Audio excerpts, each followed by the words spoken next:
Welcome, and thank you for joining the Safe Schools training on understanding legal requirements for accommodations. Today, we'll cover key aspects of student accommodations, what educators need to know, how to implement them effectively, and the responsibilities involved in ensuring equitable support. You work with diverse learners whose needs are shaped by different systems. While each program has its own rules and processes, they all share the goal of helping students reach their full potential. This session has three key goals: ensuring legal compliance, promoting equitable access to learning, improving documentation practices to support accountability. By the end of this training, you'll be ready to implement accommodations with confidence and clarity. Let's get started. Today's training focuses on how we support students with diverse learning needs and challenges.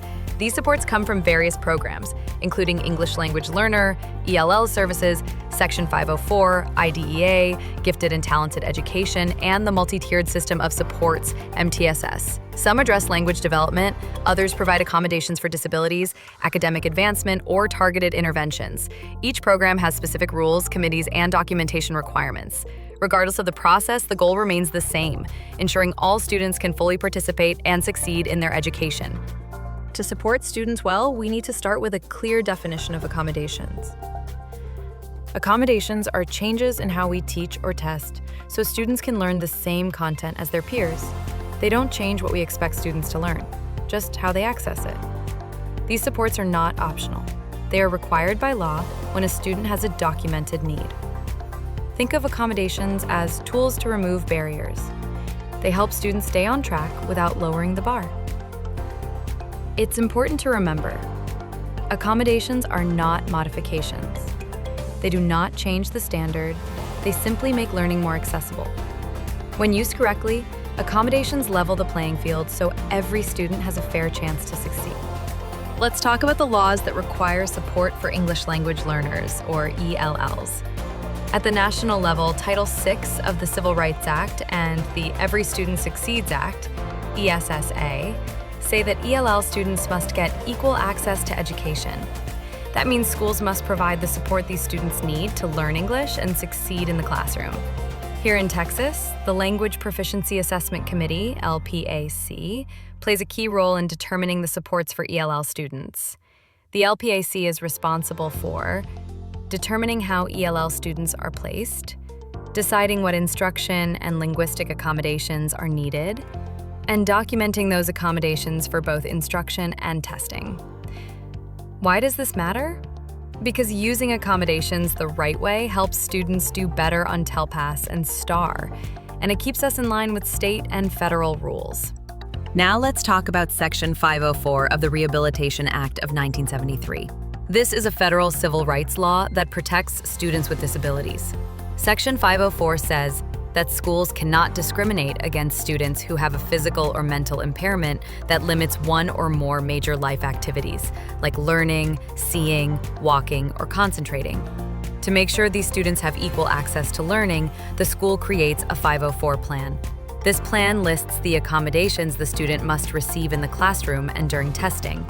As teachers, we are responsible for reading and understanding each student's 504 plan, providing the accommodations exactly as written, documenting when and how those accommodations are used. One important reminder: not following a student's 504 plan is a civil rights violation. So, in short, know the plan, follow the plan, and keep track of how you support your student. Now let's turn our attention to students receiving special education services under IDEA.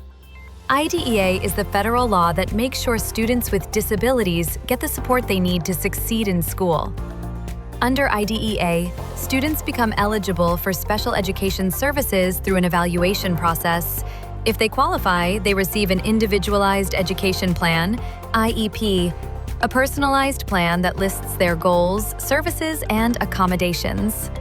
In Texas, the ARD Committee is the team that creates the IEP. This includes parents, teachers, and specialists. The committee decides what the student needs to learn and succeed. The IEP is a legally binding document. That means teachers must follow it exactly as written, including all instructional and testing accommodations. Teachers are responsible for reviewing the IEP, using the listed accommodations every day, Documenting when and how supports are provided. If the IEP is not followed, the district may have to provide compensatory services, and it can lead to TA complaints, state monitoring, or even due process hearings. Bottom line, following the IEP is not just good practice, it's the law. Let's take a moment to discuss gifted and talented, or GT, students and how accommodations apply to their learning needs. While GT students do not typically require legal accommodations under federal laws like IDEA or Section 504, they do require differentiated instruction and advanced learning opportunities to stay engaged and challenged. Accommodations for GT students often come in the form of instructional strategies rather than legal mandates. These supports may be documented in a personalized learning plan, especially if your district uses one to guide GT services. As the classroom teacher, you are responsible for tracking differentiation strategies used in instruction, monitoring and documenting student progress in advanced or enriched tasks, ensuring that GT students receive opportunities for depth, complexity, and acceleration in their learning. It's important to remember that a one-size-fits-all approach doesn't meet the needs of our gifted learners. Proactive planning and consistent documentation help ensure that GT students are appropriately challenged and supported throughout the year. Now let's turn our attention to students receiving academic or behavioral support through multi-tiered systems of support, or MTSS. MTSS is a framework, not a program or a law, but it plays a vital role in early identification and support for struggling learners. It is designed to provide increasing levels of support based on student needs, often through Tier 2 and Tier 3 interventions. While MTSS itself doesn't require formal legal accommodations, like an IEP or 504 plan, students receiving interventions may still benefit from classroom accommodations to support their access to the curriculum. As a teacher, your responsibilities include collaborating with intervention teams to understand specific strategies, embedding supports into daily instruction, tracking and documenting both the interventions provided and the student's response to those interventions. Consistent implementation and documentation help determine whether a student is responding to interventions or may need further evaluation for 504 or special education services. MTSS is not just about intervention. It's about ensuring equity through responsiveness and documentation. As teachers, we all play an important role in making sure students get the accommodations and supports they need to succeed. You are legally and professionally responsible for knowing each student's accommodation plan, using accommodations exactly as written, every day and during tests, documenting the support you provide, letting your team know if something isn't working, attending required trainings and meetings. Understanding these responsibilities helps us meet both our legal duties and our ethical commitment to support every learner. Teachers are legally required to provide students with the accommodations outlined in their plans and to document when and how they are implemented.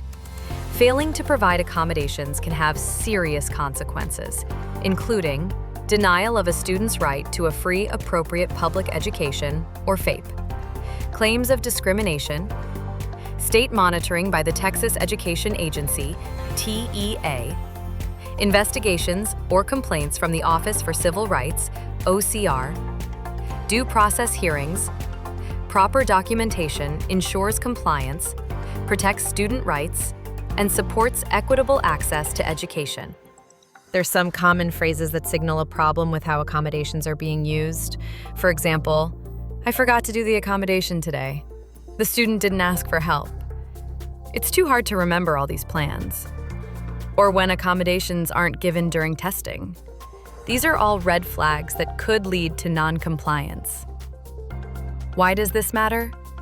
Because failing to provide accommodations is not legally defensible in a hearing and can hurt the student's success. Let's talk about how to keep good records when you're documenting accommodations. Use tools like your lesson plans, gradebook, or a log to show when accommodations are provided. Work closely with your special education case manager or specialist. They can help make sure everything is being done correctly. Keep track of how often accommodations are used and whether they're helping the student. If a student's needs change, don't make changes on your own. Let the ARD or 504 committee know. Good documentation supports the students and ensures we're following